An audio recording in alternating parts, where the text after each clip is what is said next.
Thursday of the second week of Lent, March 5th, 2026. My dear brothers and sisters, today's Gospel from Luke presents us a very striking story, the parable of the rich man and Lazarus.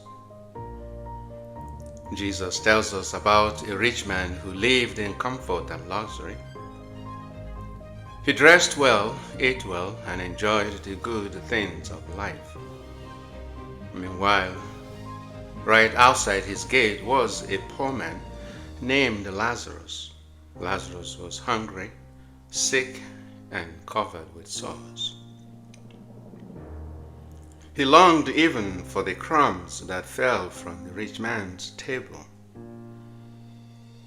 But what is most troubling in this story is not simply the difference between wealth and poverty. The real problem is indifference. The rich man saw Lazarus every day. Lazarus was not hidden somewhere far away. He was right at the gate, yet the rich man chose to ignore him. He had the means to help. He had the opportunity to show kindness, but he did nothing. And that is the heart of the sin in this story. The rich man's sin was not something he did, it was something he failed to do. He failed to care, he failed to notice, he failed to love. Jesus is reminding us today that blessings, whether wealth, talent, time, or opportunities, are gifts from God. And gifts are not meant to be kept only for ourselves. They are meant to be shared. The rich man became so absorbed in his own comfort that he lost the ability to see the suffering person right in front of him. Lazarus became invincible to him. Then, as the story tells us, both men died and suddenly everything changed. Lazarus was carried into the bosom of Abraham and found comfort. The table is turned.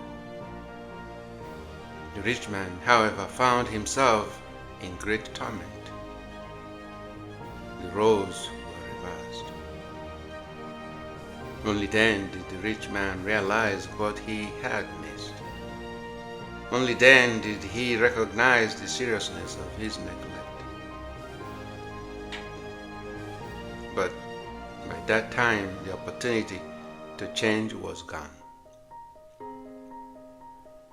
So, my brothers and sisters, this gospel is not meant to frighten us, but to wake us up.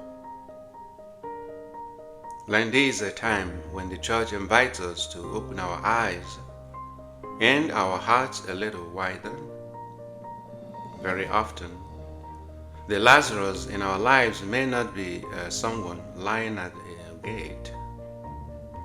It might be a neighbor who needs encouragement, a family member who needs forgiveness, a stranger who needs kindness, or someone quietly struggling around us.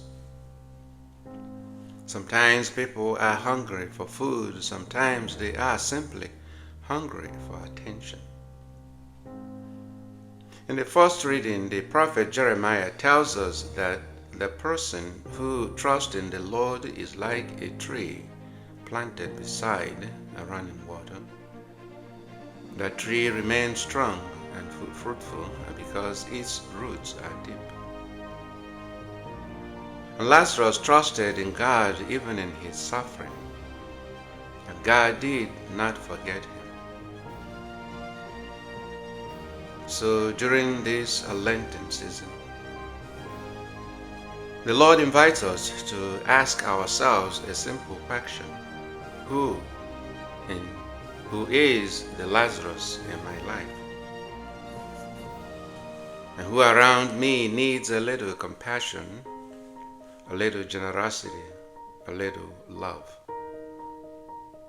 And may this season of Lent help us become more attentive, more compassionate, and more generous.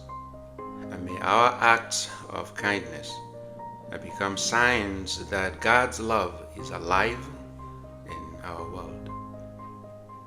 Because in the end, it is not how much we have that matters.